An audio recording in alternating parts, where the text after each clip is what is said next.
In the first episode, we went over the various types of Saturns available by region.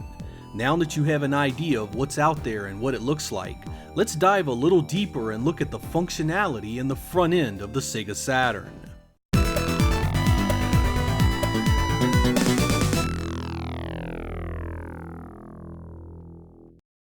All Saturns have two proprietary controller ports in the front of the system. These ports are fairly robust and hold up well to extended use, and even have a satisfying snap when you plug in a peripheral. When the Saturn launched in Japan, it was shipped with a 6-button controller reminiscent of the Genesis and Mega Drive 6-button pad. This controller has a fantastic cross-style directional pad on it, and a button layout that makes it perfect for fighters, shoot-'em-ups, and platformers.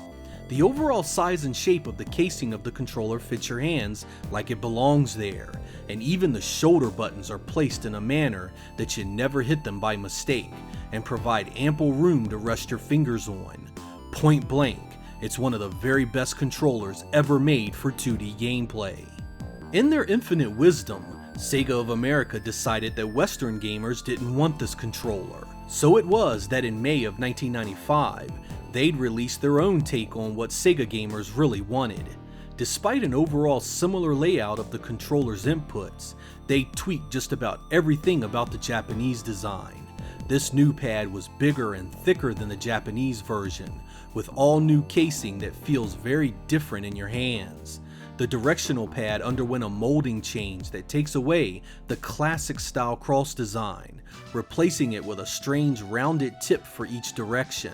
This is an uncomfortable change that impacts the Japanese design's functionality at the most basic level. Simply moving around in a game feels off. The most egregious change, however, would come with the L and R shoulder buttons. These were redesigned completely, and aside from feeling very different when pressed, you can only push them from the back due to a weird rocker switch in them. It isn't so much that these changes make it the worst controller ever made, because it absolutely isn't. But simply put, this redesign was ill-conceived, with even Sega of America conceding the point by releasing the Model 2 Saturns with the original Japanese design. I know it has its fans, but when it comes to the best controller for the Saturn, it's the Japanese mold all the way. The top of the system is marked by power, reset, and CD door open buttons. The tactile design changes between the Model 1 and Model 2 Saturns, but the basic functionality stays the same. Located behind the CD door is the cartridge slot, an enigma among the uninitiated. No, this cartridge slot doesn't play Sega Genesis or Mega Drive games, nor does it play STV Titan arcade cartridges. What it does do is allow you to enhance your Saturn in many different ways. The most basic enhancement is to allow you copious amounts of room to save games via a supercharged memory card. These dedicated memory cards are much bigger than the Saturn's internal memory, and they do not rely on batteries to keep the save intact. In fact, I have memory cards from the 90s that still have save data on them that loads perfectly. There are some Saturn games that will eat up all of the Saturn's internal save memory with a single save, making these cartridges a must-own for serious Saturn fans. Another enhancement that goes through the cartridge slot is the ability to upgrade your Saturn's system RAM. Both the Saturn and PlayStation shipped with a small amount of system RAM in 1994. While this was enough to allow games built from the ground up on the architecture to be great, porting games from other hardware that had no such memory constraints proved difficult. This was no place more apparent than when it came to 2D art and animation. Arcade boards from Capcom and SNK needed far more system RAM than the Saturn had available to display a game faithfully without major cuts to the animation. Despite valiant efforts with games like X-Men Children of the Atom and Street Fighter Zero-2, it was obvious that these games lacked the same level of animation as their arcade counterparts. Capcom and SNK would not be deterred, however, and the 1MB and 4MB RAM expansion carts were born. These cartridges allowed games never before possible on the Saturn to not only get a port and show up, but to get a port and be extremely close to the original game. Games like X-Men vs. Street Fighter proved right off the bat that these upgrades would quickly become the de facto standard for 2D fighting games during the era. These games quickly established the Saturn as having something impossible on any other machine at the time. Capcom would approach Sega of America about releasing these RAM expansion upgrades in the West so they could bring over their Japanese software. But alas, Sega of America wasn't interested, as Western gamers didn't want 2D fighting games. Another system enhancement would come in the form of cheat and region bypass devices. They'd start out as simple additions that would focus on one thing, such as a Game Shark or multi-region cart. These would quickly be integrated into all-in-one options, with even the 1MB and 4MB system RAM expansions being included. The most current and readily available product is the Action Replay cartridge. Part memory card, part cheat device, part region bypass, part system RAM expansion, it's an absolute must-own for all Sega Saturn fans. It's not bulletproof with every game in the library, but it works great with the vast majority. These carts are inexpensive too, usually hovering around the $30 mark. In recent years, these cartridges have also been hacked to run the pseudo-Saturn software that allows backup games to run on any Saturn easily. If you are opposed to paying collector prices for some of the Saturn's more expensive games, this option can be a godsend. You'll lose the memory card functionality in the process, but it's a small price to pay to have access to hundreds of games. Pre-flashed pseudo-Saturn carts run $50 to $60 and are often available at places like Etsy and eBay. Moving around to the back of the system, we have your power, AV, and communication connections. The power requirements are going to be based on whatever region Saturn you have purchased, with Japanese systems at 100 volts, North American systems 110 volts, and European systems usually 220 volts.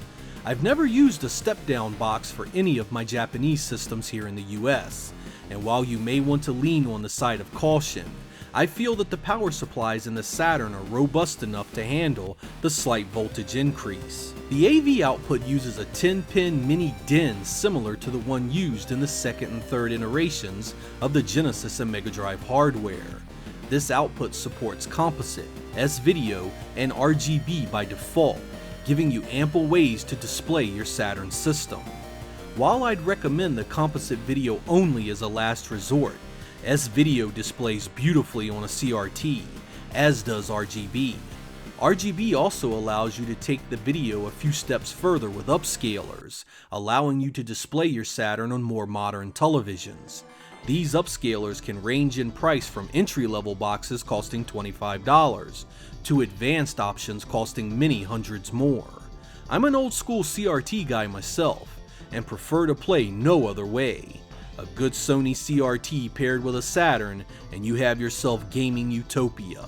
A word of warning to you PAL Saturn owners: these systems have a slight difference in the AV pinouts that may affect you, so be sure to consult a guide should you have any questions. The communications port was used for link cable games mainly. Known as the Tizen cable, it only supported a handful of games in Japan, though some were quite notable like Doom, Daytona USA Circuit Edition, and Gun Griffin 2. It allowed two systems to be connected so you could play multiplayer on your own screen. This feature also required 2 copies of the game, and while fun, lacked any practical usefulness. Opposite of the power and AV connections lies the Door of Terror. Inside this tiny door slumbers the stuff of nightmares. It's every gamer's fear, the harbinger of lost save games.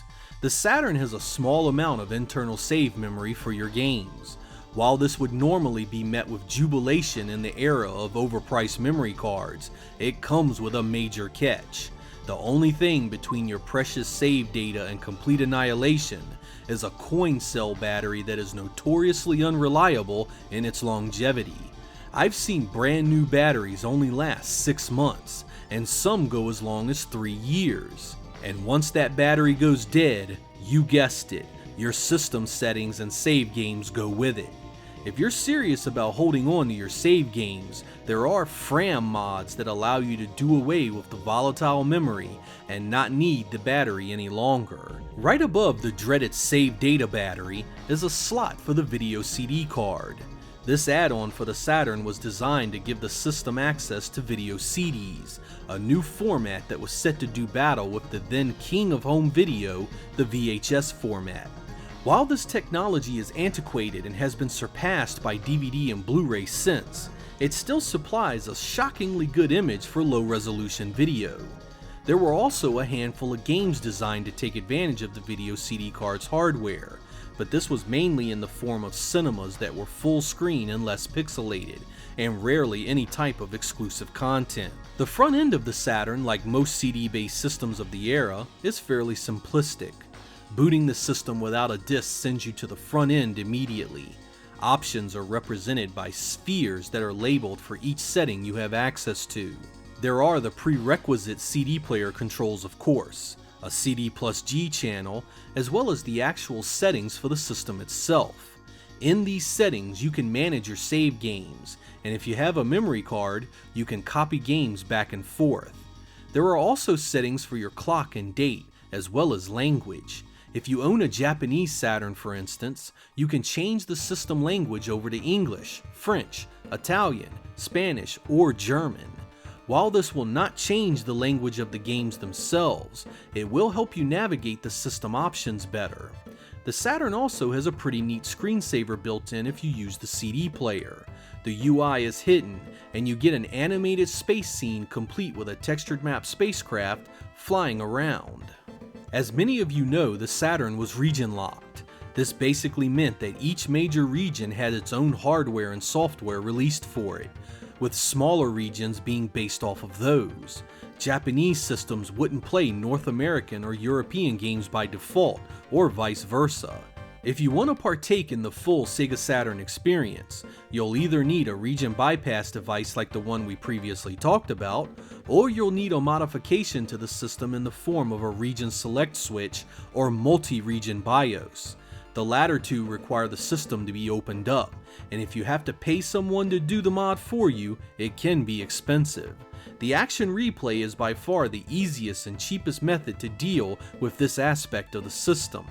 I hope you guys enjoyed part 2 of my Sega Saturn Hardware Buyers Guide. In the next episode, we will be going over some of the peripherals available for the Saturn, including its arcade sticks, wheels, guns, and analog controllers. Until then, I'm Sega Lord X. Thank you guys for watching. I'll catch you next time.